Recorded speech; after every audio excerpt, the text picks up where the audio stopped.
I first got elected, one of the first phone calls I made was to Travis's office, and we actually sat down over coffee once in a while, you know, maybe 2-3 times a year or so, just to talk about issues. And I told him up front, look, I know your position is to look at what we do at City Hall and to state your opinion about those things. I respect that. That's part of your job. I want to make sure you have the information in the background or whatever it is that you need to understand, at least from my point of view, where I'm coming from when I vote on a certain something.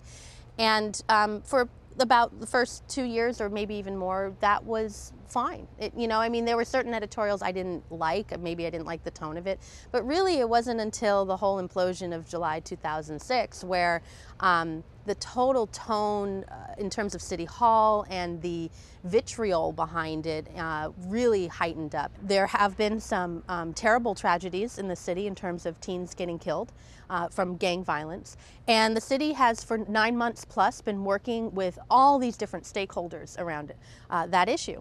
The 4th of July, there was a homicide, and we responded. There's been an arrest and all of that. But the time between 4th of July and Fiesta, some of those editorials saying what's going to happen next, who's going to get killed next, frankly, was irresponsible.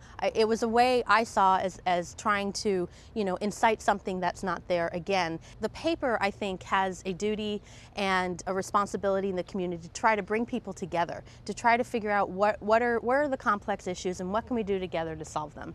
Not to incite, different kinds of speculations or innuendos or other stories out there to get and raise the fear factor. That, I think, is just completely irresponsible of any paper. So one of the big ones that has, big ones in terms of him making it big, but it's really a non-issue, was something he coined as Helene Gate, which is about my husband and I looking to expand our house slightly. We have a 704 square foot home on the west side. And we wanted to put in about 300 or so, a little under that, square feet to the house. And part of every process, what everyone has to do is submit a request. And we did that. Both of our names are on it. And when you have two co-owners with different last names, the one first in the alphabet gets listed and the other one does not. So my husband's last name begins with G. G comes before S. His name was listed. This all of a sudden became Helene Gate and he claimed that I was trying to use my position to hide the fact that we were looking at improving our home. Part of the irony of it is we never did the project. It got too expensive. We did not do that project. But that doesn't matter in his mind.